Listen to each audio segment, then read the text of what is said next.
Life for me ain't been no crystal stair. Langston Hughes. I grew up in Richmond, a place where beauty lies on red lips of hookers on 23rd Street, a place where power is found in guns as bullets become the paintbrushes of our canvases, a place where innocence is sometimes too hard to find because we're all dying of thirst. I've learned the rules of these streets. Don't get too close to anybody because you never know. They could wake up one morning and be dead the next. It is sometimes the way of the city. August 23rd, 2011. The sky was a deep blue. The winds rustled the leaves, distractions drowned out by the stomping of our feet on barren ground. Best friend, I called. Chris nodded with a twinkle in his eye. I've known him since we were 5 years old. We played basketball every day since preschool, took bubble baths after bathing in mud. He was my butter biscuit. We said our goodbyes and went our separate ways, promising to see each other the next day. I wasn't there, but I still imagine him, walking towards the White House in the corner. There was probably pep in his step as he sailed along the sidewalk. Optimism coursed through his veins, anxious to see his little brother.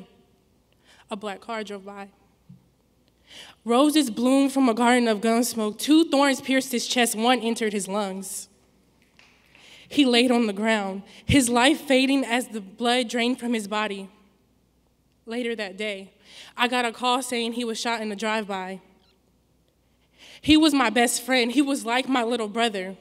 So I sat in Children's Hospital's waiting room for less than an hour. Even from that distance, I heard the heart monitor give out. He died, 4:32 p.m. My heart dropped.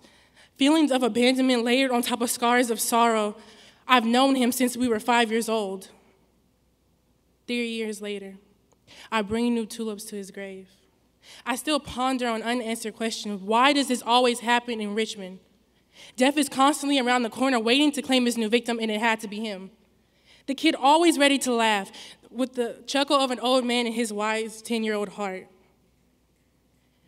Why do we live to die?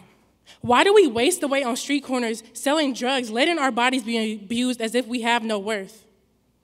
I answered my own questions. This is the way of Richmond. I have learned the rules of Richmond, but I refuse to play by them. I refuse to accept that this is just the way it is. This does not have to be our life. Paintings of little black boy silhouettes on gravestones. We are the future of Richmond.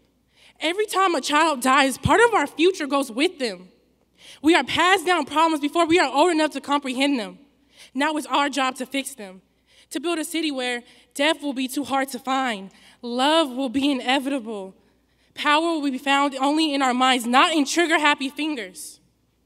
We will rewrite the rule book. This will be the new way of Richmond.